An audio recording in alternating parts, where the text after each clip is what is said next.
네, 안녕하십니까. 기초한국사 강의를 진행을 하고 있습니다.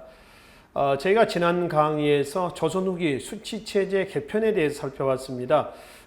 전세제도에서 영정법, 공납제도에서 대동법, 그리고 군역제도에서의 균역법에 대한 얘기였습니다.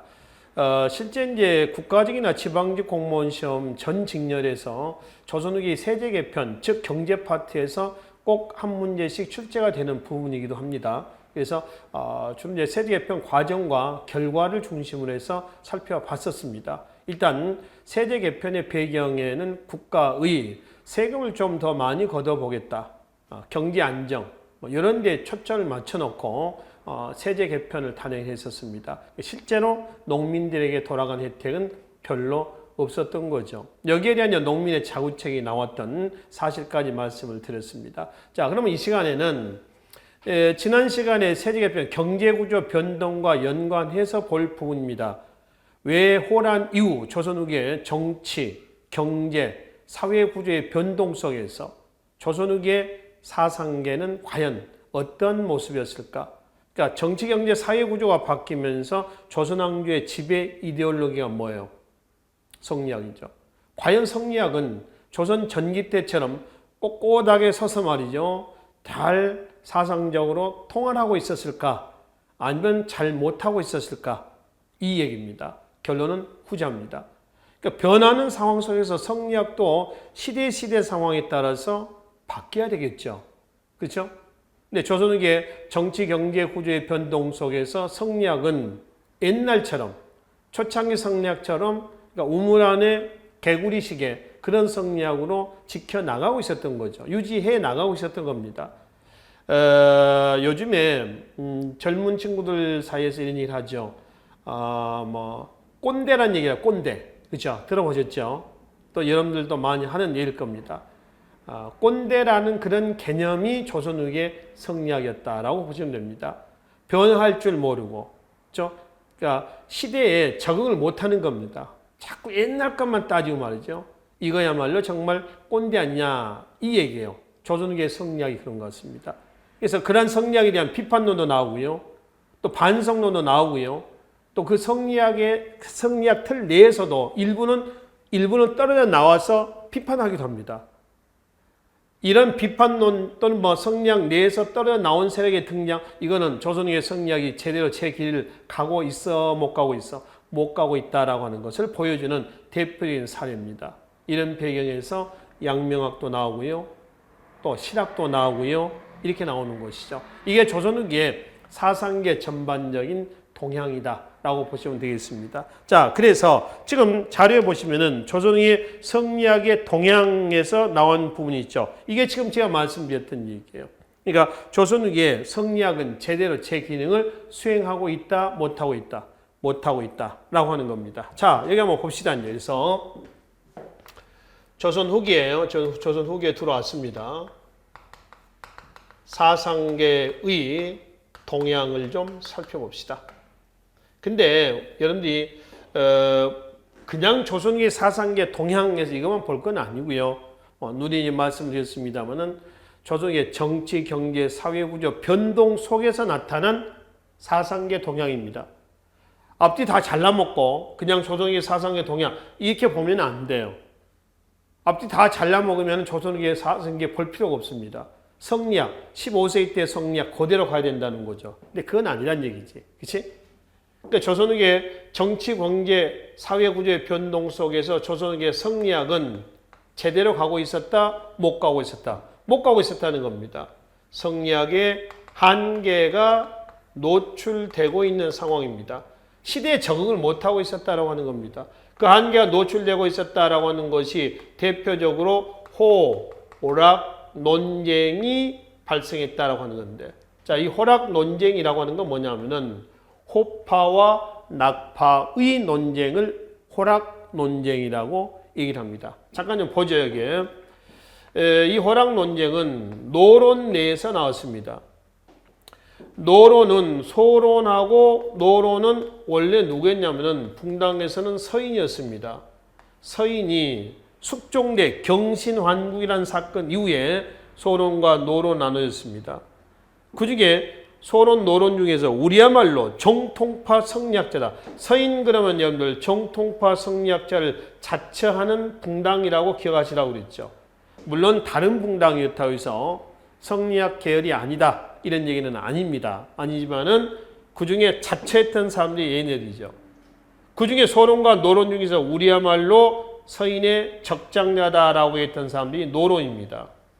근데 그 노론 내에서 뭐가 나오면 호파와 호론이죠. 낙파 간의 사상 논쟁이 나왔다라고 하는 것이죠. 이 호락 논쟁의 배경, 시작은 어디로 거슬러 올라냐면은 여러분 자료 좀 잠깐 좀 보겠습니다. 거기 전개해서 나오는 부분이 있죠. 노론 안에서 세 번째입니다. 권상하의 문의였던 한원진과 이간 사이에 벌어진 논쟁이라고 했죠. 그래서 한원진이나 이간이라든가 이 사람은 원래 스승은 권상하입니다. 권상하의 둘 다 제자예요. 근데 한원진은 인물성 이론을, 그 다음에 이간은 인물성 동론을 주장합니다. 서로 대립을 하니까 스승이 야 그만해, 인물성 이론이 맞아. 그래서 마무리가 됐어요. 근데 이건 충청도에서는 일이 어떤 거 아닙니까? 근데 나중에 서울 경기 쪽에서의 학자들이 이간의 인물성 동론에 동조를 하는 겁니다. 이것이 향후 100년간 인물성 이론이냐 동론이냐 서로 이제 사상 다툼을 하게 됩니다. 이거 호락 논쟁이라고 그래요. 그러면 호파와 낙파의 논쟁의 주장은 뭐냐? 호파는 인성과 사람입니다. 인성과 사물, 물성. 그래서 인물성, 인성과 사물의 심성은 같다 다르다. 이론, 다를 일자죠. 다르다라고 하는 것이 인물성 이론이고요. 낙파는 뭐 다를 게 뭐가 있냐? 인성과 사람의 심성과 사물의 심성은 뭐하다? 같다. 동론을 주장을 하고 있죠. 호파고 낙파의 성향을 보면 이렇습니다. 호라고 하는 것은 기호지방에서 살았다 그래서 뭐라고 그래요? 호파라고 그래요. 기호지방은 어디를 기호지방이라고 그러죠? 충청도죠. 충청도입니다. 뭐 호서, 호남. 그래서 그 기호는 경기 이남. 그러니까 지금 충청도라고 보시면 됩니다. 낙은 어디냐면은 낙산이냐 낙산. 여러분들 서울 사신 분들은 서울 토백이 아니더라도 서울 사신 분들 아마 낙산 정도는 아실 겁니다. 낙산이 어딘 줄 아십니까? 대학로 있죠. 대학로에 보면은 그 서울대학병원이 있고요. 대학로 중간에 그 좀 있죠. 그 건너편이 이제 그 뭐 방송통신대학교도 있고요. 그죠? 이런 이제 뭐 연극 공연하는 그런 곳이 많이 있죠. 그쪽. 서울대학교 병원 건너편. 거기에 뒤쪽에 보면은 산이 하나 있습니다. 산. 그게 낙산입니다. 낙산. 낙산 공원으로 유명하잖아요.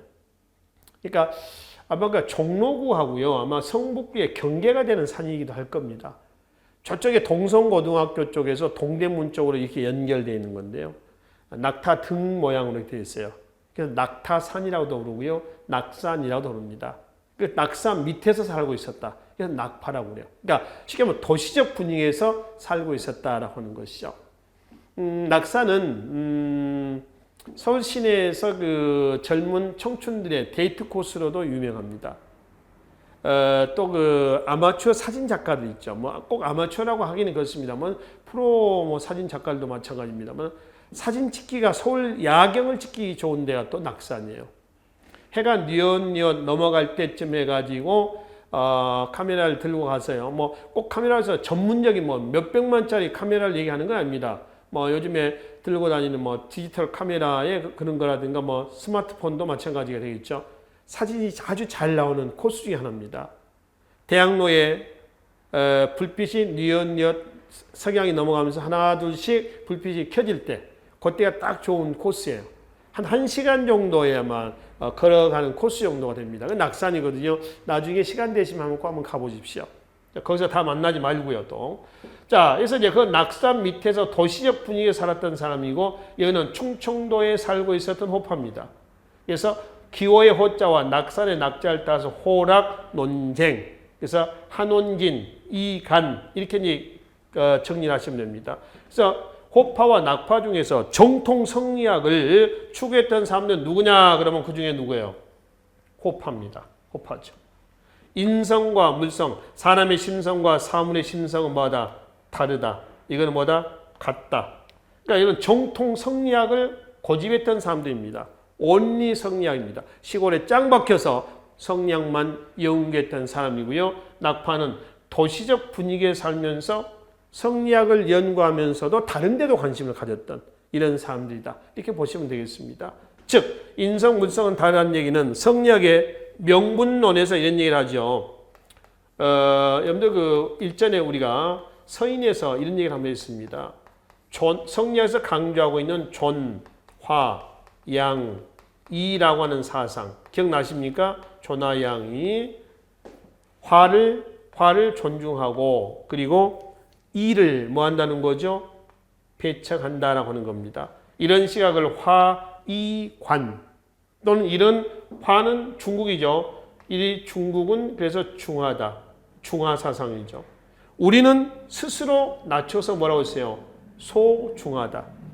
당시 중국을 추앙했던 살인들의 역사의식에서 나온 얘기죠. 그래서 이제 인성과 물성은 다르다는 얘기는 이겁니다. 화와 이는 다르다라고 하는 겁니다. 근본적으로 다르다 이거죠. 정통 성리학자들 얘기입니다. 근데 낙파는 화나 이나 다를 거 뭐가 있냐? 같다. 이런 거거든요. 이것이 바로 호란 이후에 청을 정벌하자라고 하는 뭘로 나오냐면 북벌론으로 나옵니다. 청정벌론이죠. 근데 인물성 동론은 뭐 청을 오랑캐로 규정할 필요가 뭐가 있느냐? 만주족이라고 그래서 이로운 것은 그네들 문화를 받아들이자. 그래서 이것이 뭐라고 하죠? 북학론으로 넘어갑니다. 그러니까 북벌론의 사상적 기반은 호랑론리에서 인물성 이론에서 나오고요. 북학론, 이건 이제 북벌론이 변질된 거거든요. 이거는 낙파의 인물성 동론으로 나온다라고 하는 겁니다. 한편 이 북학론은 나중에 실학에서 어디로 가냐면 중상실학으로 합니다.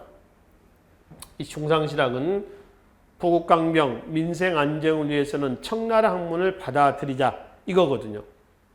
그래서 중상실학은 하나의 학파가 형성됐을 때도 무슨 학파라고 그래요? 북학파입니다. 이 북학이나 같아요. 같은 얘기입니다. 다 받아들이자는 건 아니에요. 이로운 것만, 괜찮은 것만 취사 선택하자는 겁니다. 청나라 거. 이 중상실학이 나중에 어디로 가냐면 한말 개화 사상으로 넘어갑니다. 우리나라 개화 사상, 개화의 목표는 뭐냐면은 동도서기라고 얘기를 합니다. 자, 도는 정신문화입니다. 동양의 것이다 두고 기술은 서양 문화를 받아들이자. 이 취사 선택하자는 겁니다. 그러니까 다 서양의 문물을 받아들이는 건 아니고 괜찮은 것만 받아들이자라고 하는 거죠. 그러니까 동도석이나 북학이나 다 같은 맥락이라고 보시면 되겠죠. 한편 개화 사상의 반대말은 뭐라고 그랬었어요? 이것도 우리가 일전에 한번 말씀드렸었죠. 위정척사입니다. 그 위정척사는 북벌론의 사상적 기반을 토대로 해서 이어진다라고 말씀을 드렸죠. 위정, 바른 것을 뭐 한다? 지키고 척사, 그릇된 것을 배척한다는 겁니다.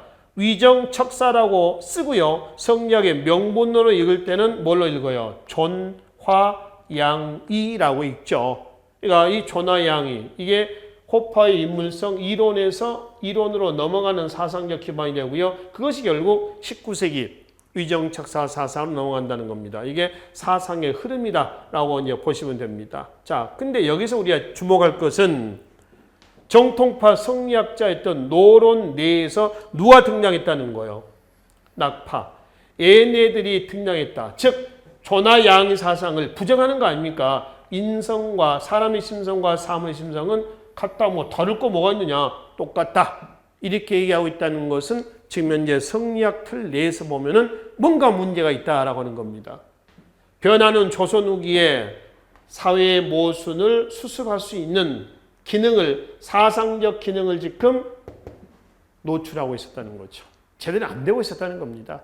이게 나왔다라고 하는 것은 이해되시죠? 그렇죠? 그래서 이런 거에 대한 한계가 노출되고 있는 이런 거에 대한 당시 지배층의 대책이 전혀 없었던 것은 아닙니다. 지배층은 어떻게 하려고 했을까요? 성리학을 절대화하려고 했었습니다. 성리학을 어떻게 절대하려고 했었냐면은 옛날처럼 존와 양이 이 사상을 다시 재정립하는 쪽으로 절대하려고 했었던 거죠. 쉽게 가면은 역사의 수레바퀴를 거꾸로 돌리는 겁니다. 그러니까 이 지배층들, 양반 지배층들, 성리학자들은 변화하는 사회를 제대로 못 읽는 거예요. 옛날 지내를 체제, 그러니까 꼰대 정신을 그대로 갖고 가겠다는 거 아닙니까? 지금 현재 이제 이 변하는 상황에서 어울리지 않는 성리학에 절대합니다. 예를 들어서 이런 거죠. 모든 경제적 관계를 지주가 아니면 뭘로? 전호로 만들겠다. 모든 사회적 관계는 주인 아니면 종의 관계로 하겠다. 모든 신분 관계를 양반 아니면 뭐의 관계로 하겠다. 상민의 관계로 하겠다. 모든 사상을 성리학이 아니면 뭘로 하겠다. 이단음사를 하겠다 이거예요. 이거 옛날 얘기죠. 이런 것은. 그렇죠? 이렇게 해가지고 다시 옛날 양반 중심의 체제를 굳건하게 하겠다는 겁니다. 조선 후기에 이런 게 어울린다고 생각하십니까? 안 어울려요. 제가 여러분들 21세기를 살고 계시는 여러분들에게 20대에 여러분들에게 뭐 30대도 있고 그러겠지만 예외를 하고요. 보편 20대의 여러분들에게 제가 1970년대, 80년대 얘기를 한다고 생각 한번 해보세요. 그럼 제가 이제 꼰대가 되는 거죠. 꼰대가 되는 겁니다. 그런 식이죠. 안 받아들이는 거죠. 어울리지 않는다는 얘기입니다. 그래서 지배층의 이러한 성리학의 절대화, 즉 꼰대 행위에 대한 반발이 나오는 겁니다. 이게 16세기 말부터 나와요. 그래서 성리학 뭐가 나오죠? 비판론이 대두가 됩니다. 이 성리학 비판, 대놓고 이제 비판하는 겁니다. 15세기나 16세기 때나 이때 감히 성리학을 비판하겠습니까? 한참 성리학이 무르익었을 때 누가 감히 거기다 성리학을 비판하겠냐는 얘기예요. 물론 알려지지 않는 사람들에 대한 비판론도 나오겠죠. 예를 들면 이런 거 아닙니까? 한국 현대사에서 72년에 유신헌법이 나옵니다. 박정희의 유신헌법에 대해서 감히 누가 대놓고 거기에 반발하겠습니까? 물론 반발하는 사람도 있습니다. 예외는 빼고요. 보편적인 분위기를 얘기하자는 겁니다. 못하죠. 했다가는 어떻게 됩니까? 가차없이 쳐나갑니다. 마찬가지입니다. 가연 15세기, 16세기 이때 성리학이 아주 무르익었을 때 누가 비판하겠냐는 얘기예요. 못하거든요. 근데 성리학의 한계가 노출되고 성리학의 문제점이 노출되고 오히려 위정자들은 옛날 체제로 다시 굳건하게 하려고 했었던 상황에서 이제 대놓고 비판하는 겁니다. 이 성리학 비판론자 있죠. 다음 장에 한번 보세요. 정여립, 윤유, 박세당 등이 있습니다. 16세기 말에 정여립이 성리학을 비판하고 있었다는 얘기는 이미 16세기 말에 성리학이 뭔가 문제가 나왔다는 얘기겠죠.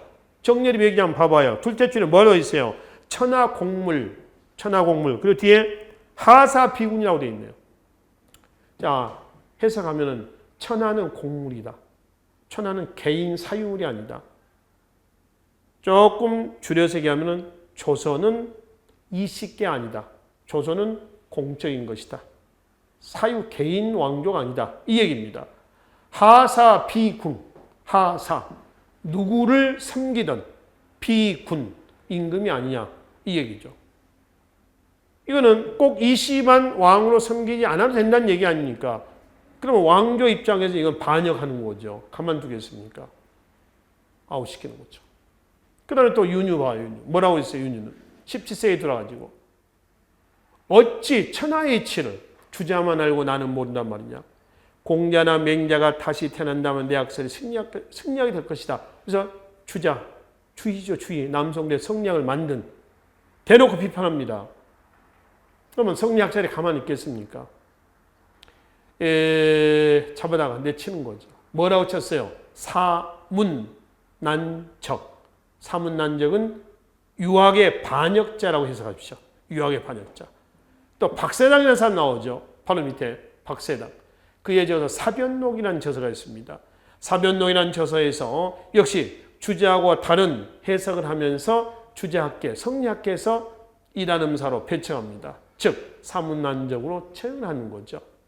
그러니까 16세기 말 누구예요? 정여립이라든가 그 다음에 지금 윤유라든가 17세기 그 다음에 박세당이라든가 이런 사람들의 성리학 비판론자들의 등장은 지금 성리학이 뭔가 문제가 있었다라고 하는 것을 보여준다는 거죠. 그렇죠?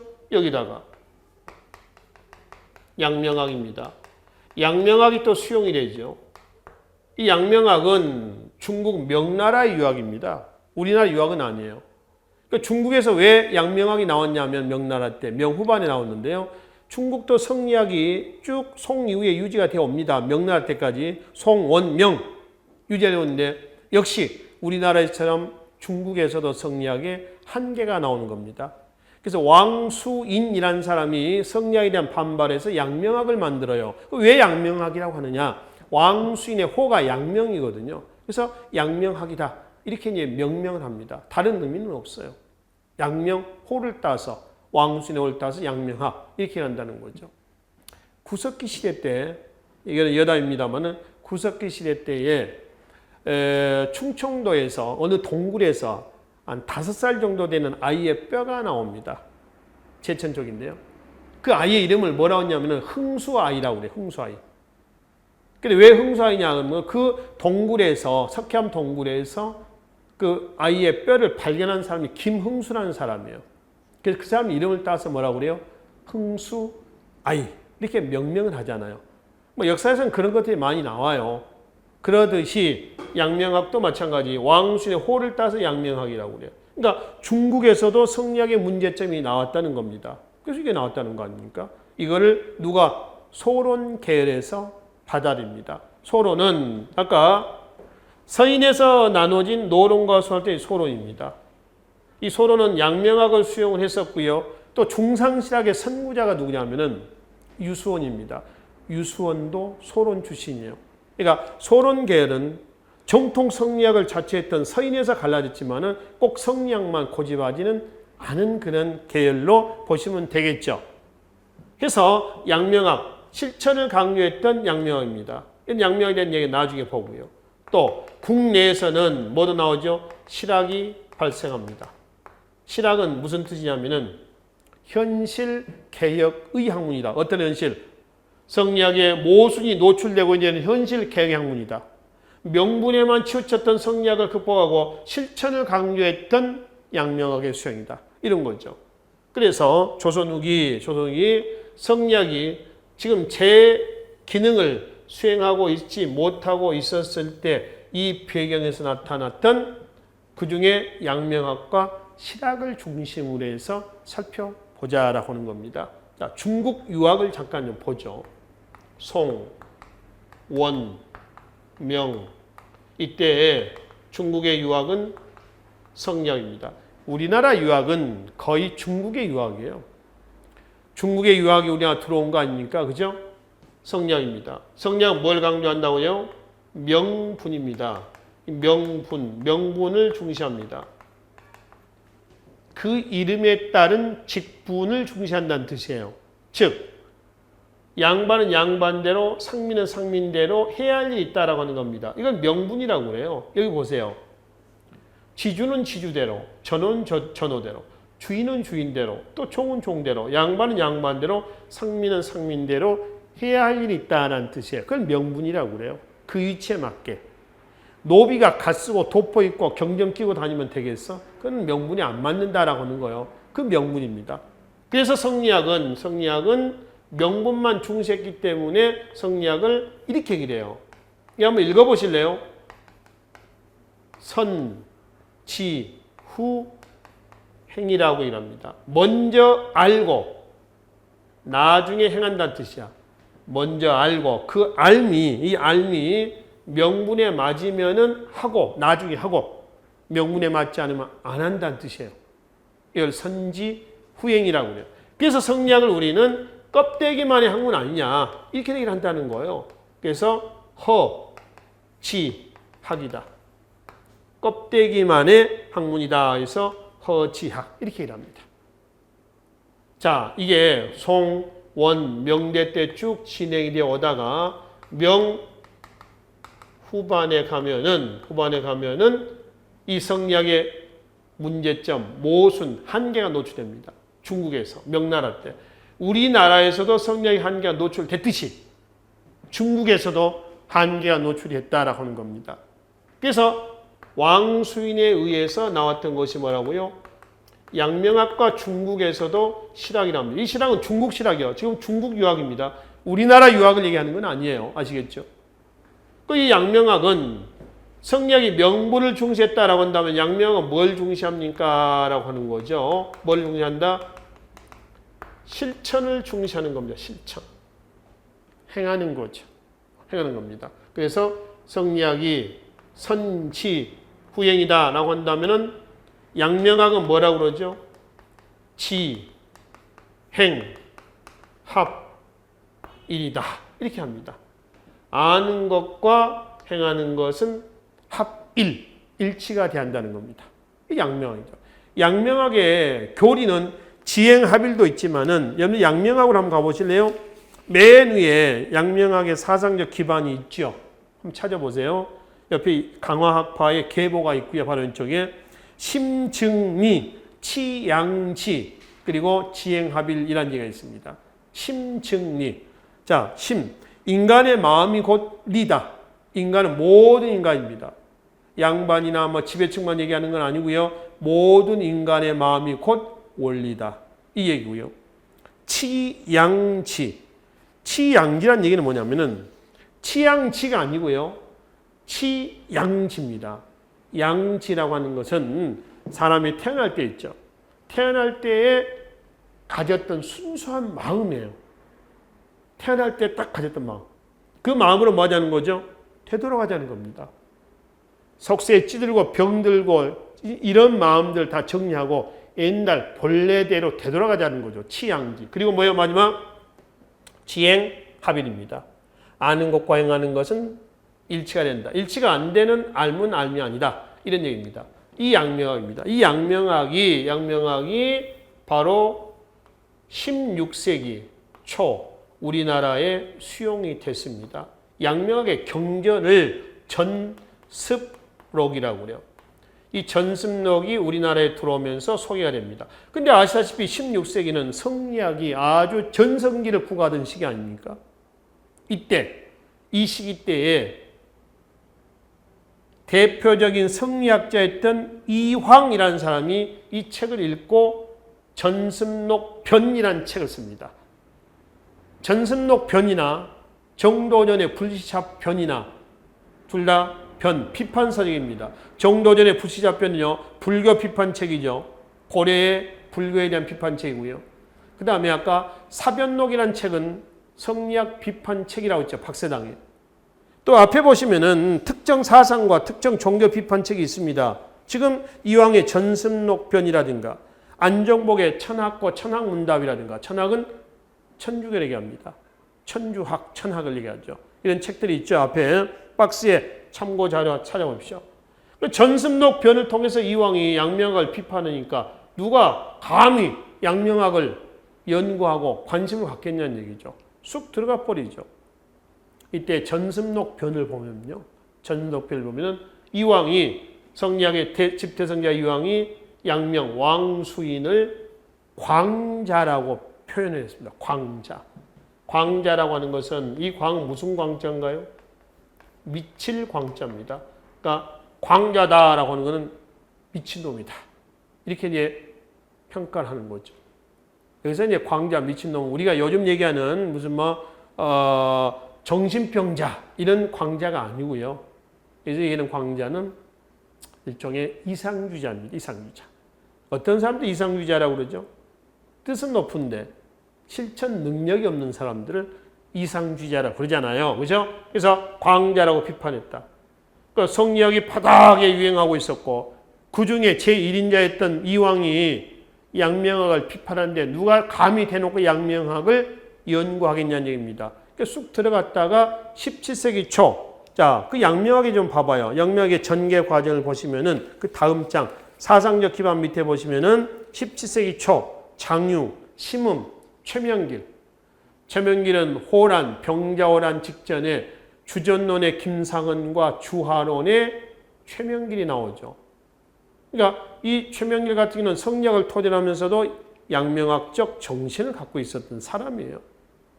그래서 이런 사람들이 연결이 되다가 그 다음에 이제 18세기, 17세기 후반에 최석종, 그 18세기 초 누구예요? 정제두입니다. 정제두가 존원, 만물일체설 이런 저서를 통해서 강화도에서 양명학이 하나의 학파로 정립이 됐습니다. 그래서 강화학파 그럼 뭘 얘기하죠? 양명학 이렇게 일한다는 거죠. 와서 이제 18세기 강화학파가 형성이 됐던 겁니다. 누구에 의해서? 정제두에 의해서. 정제두는 붕당에서는 소론입니다. 아까 소론 말씀드렸죠. 그 소론계에서 수용이 돼서 18세기의 강화학파로 성립했다. 요 시기 때에 당시 성리학자들은 대체로 양명학을 겉으로는 성리학을 추구하면서 안으로는 양명학을 쫓아갑니다. 이걸 양주음왕이라고 합니다. 양주, 양. 겉으로는 주자, 성리학이죠. 음은 뭐죠? 음은 안으로는 왕은 왕수입니다. 그래서 음왕, 양주음왕 이렇게 얘기를 했죠. 그래서 겉으로는 성리학을 표방하면서 속으로는 뭘? 양명학을 추구하고 있었다. 이게 양명학이었습니다. 그래서 성리학에 대한 비판론에서 반성론에서 중국에서 나왔던 양명학이 이런 과정을 통해서 우리나라에까지도 돌아와서 유행했다라고 하는 것은 지금 조선후기의 성리학이 제 기능을 수행하고 있지 못하고 있었다. 이걸 보여주는 거죠. 한편 중국의 실학입니다. 이 실학은 실지학이다라고 하는 거죠. 즉 현실 개혁의 학문입니다. 성리학의 허지학에 대한 반성이죠. 껍데기만의 학문에서 실질적인 학문이다. 이런 얘기입니다. 근데 이 실학은 우리나라 실학은 관계가 없어요. 중국 얘기 좀 하자는 겁니다. 이건. 그러니까 중국에서도 양명학과 실학이 나왔다라고 하는 것은 중국에서도 성리학의 한계, 모순이 나왔다라고 이제 보시면 됩니다. 그리고 이제 양명학과 함께 또 하나 실학이 있죠. 이 실학은 이 실학하고 같은 개념이죠. 그 당시에는 실학이라는 용어를 쓰나요? 안 쓰나요? 안 씁니다. 그 당시에는 경세치용, 이용우생, 실사구시 이런 얘기를 씁니다. 지금에 와서 성리학에 대한 한계를 극복하기 위한 현실 개혁 학문이다 해서 실학이라는 용어를 쓰는 것이지 그 당시에는 실학이라는 용어 자체가 없다. 농촌 문제에 관심을 가져서 중농실학이라 하고 경세치용학파입니다. 또 상공업 부분에 관심을 가져서 중상실학이라고 하죠. 이용후생, 중상실학을 얘기한다는 겁니다. 그래서 17세기 말에 나와서 18세기 전반에 유행했던 중상실학하고요. 또 18세기 후반에 나와서 이때 유행했던 중상실학을 구분해서 중농실학과 중상실학을 구분해서 살펴보시면 되겠습니다. 그리고 이제 여기서 이제 실학은 18세기에 나오는 이것만 실학이라고 하는 건 아니고요. 아니고 어찌 보면은 양명학도 뭐가 될 수가 있어요? 실학이 될 수가 있습니다. 고려 말로 한번 가서 거슬러 올라 볼까요? 고려 말에 불교에 대해서 유학을 실학이라고 합니다. 그러겠죠. 실학이라고 하는 것이 뭐 정형화된 용어는 아니라는 겁니다. 또 조선 15세기 들어오면 15세기 때 사장, 시가 음자입니다. 사장학에 대한 한문학적인 능력을 중시하는 거라고 했죠. 사장학에 대한 경학도 뭐가 될 수 있어요? 실학이 될 수가 있습니다. 꼭 실학이라고 해서 딱히 이것만 얘기하는 건 아니다. 근데 우리가 이제 보편적으로 얘기하는 실학은 통상 18세기 때 중농실학과 18세기 후반에 중상실학을 일반적으로 얘기한다라고 보시면 되겠습니다. 그래서 중농 실학, 경세, 치용입니다. 그 다음에 이제 18세기 후반이죠. 중상, 실학, 이용, 후생입니다. 경세, 치용이라는 뜻은 뭐냐면은 직역하면 이렇습니다. 학문이라고 하는 것은 현재 이익에 부합되어야 한다라고 하는 거죠. 근데 지금 현재 학문, 성리학은 현재 이익에 부합되고 있다, 못하고 있다, 못하고 있다. 이런 얘기 되겠고요. 이용후생이라고 하는 건 뭐냐면은 풍요로운 경제라고 해석하시면 됩니다. 그러니까 물질 문화에서 말이죠. 다 잘 먹고 잘 살자라고 하는 겁니다. 그러면 다 잘 먹고 잘 살기 위해서는 뭐가 우선이 돼야 되느냐 이거예요. 바로 상공업 발전입니다. 그래서 이용후생을 중상실학이라 하고 경세치용은 농촌 문제 해결에 많은 관심을 가졌다 해서 뭐라고 그래요? 중농실학 이렇게 일한다는 것이죠. 그래서 중농실학자들은 주로 남인에서 많이 나오고요. 남인, 풍당에서. 중상실학은 노로입니다. 노로는 정통 성리학계열이라고 있습니다. 우리가 아까 서두에서 말씀드렸죠. 호파와 낙파, 호락 논쟁에서 노로는 그 중에서 호파야 아니면 낙파야? 낙파죠. 도시적 분위기에 살면서 성리학만 고집하지 않고 다른 데도 관심을 가지고 있었던 사람들이었습니다. 낙파. 그리고 이제 중농실학자의 계보를 보시면은 중농실학의 선구자 그러면은 반계 유수원입니다. 그 다음에 성호 이, 그 다음에 집대성자 그럼 누구죠? 다산 정약용. 이 정약용에 관련된 문제도 자주 출제되는 내용이기도 합니다. 인물사로서 보면은. 그리고 중상실학의 선구자는 농암 유수원. 근데 유수원은 아까 말씀드렸죠. 소론 출신이요, 소론.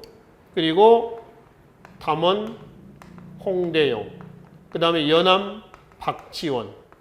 그 다음에 초정 박재가. 이렇게 이제 계보가 연결이 됩니다. 그리고 중농실학자들이 추구했던 것은 농촌 문제에 많은 관심을 가진 거죠. 그래서 얘네들은 토지, 제도를 계획을 하자.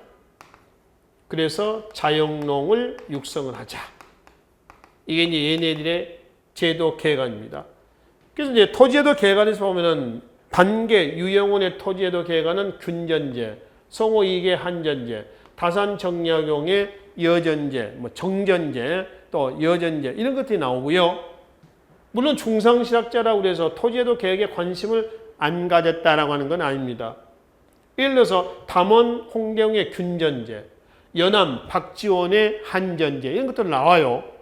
마찬가지 얘네들도 상공업에 많은 관심을 갖습니다. 근데 주가 뭐냐? 여기에 따른 차이점이지. 똑같이 농촌 문제 상공업 부분에도 관심을 가졌다는 겁니다. 그리고 중상실학자들은 뭐죠? 상공업 진흥, 그리고 뭘 하자는 거죠? 기술 혁신하자라고 하는 겁니다.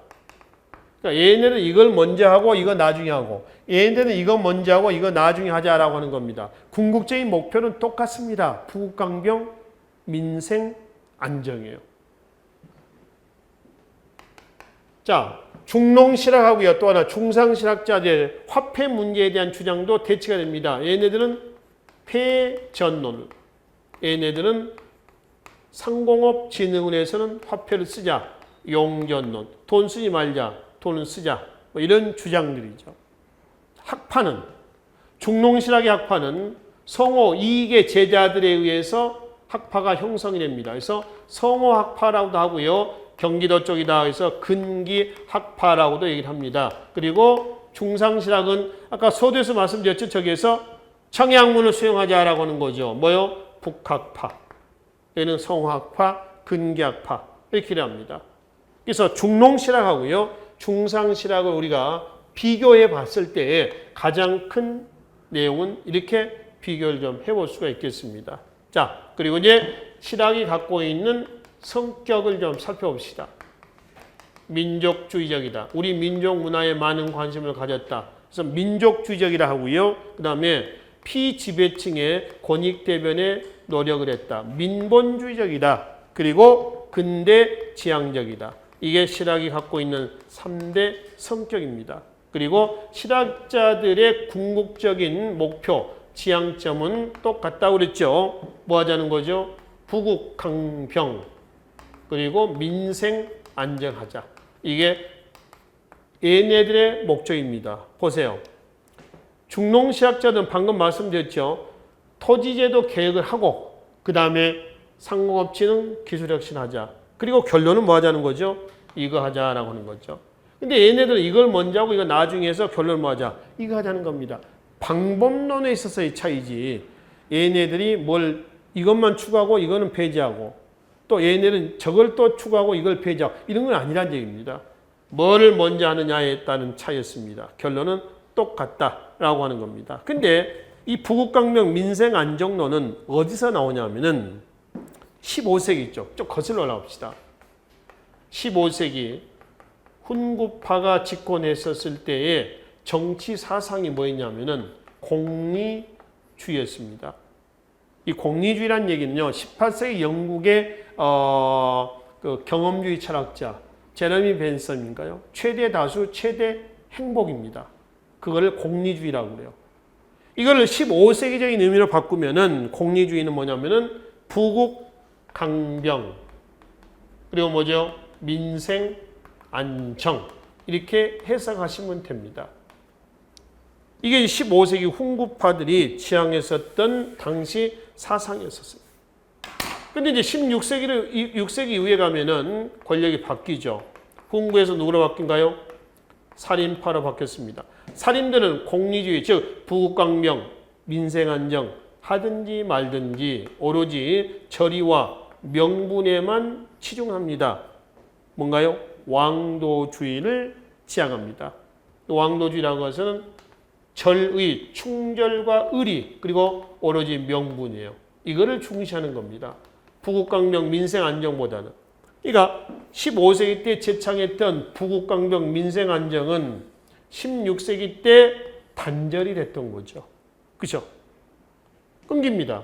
그래서 이제 18세기 때 지금 와가지고 18세기 누구예요? 지금 실학자들 아닌가요? 실학자 때 중농실학자건 혹은 중상실학자건 얘네들은 15세기 때의 부국강명 민생안정이 단절됐기 때문에 단절된 그거를 다시 뭐 하자는 거예요? 부활하고 부흥하자라고 하는 부국강명 민생안정을 제창했던 거죠. 그래서 실학은 한국 문화사에 있어서 어느 시기입니까? 라고 하면은 바로 르네상스 시기다.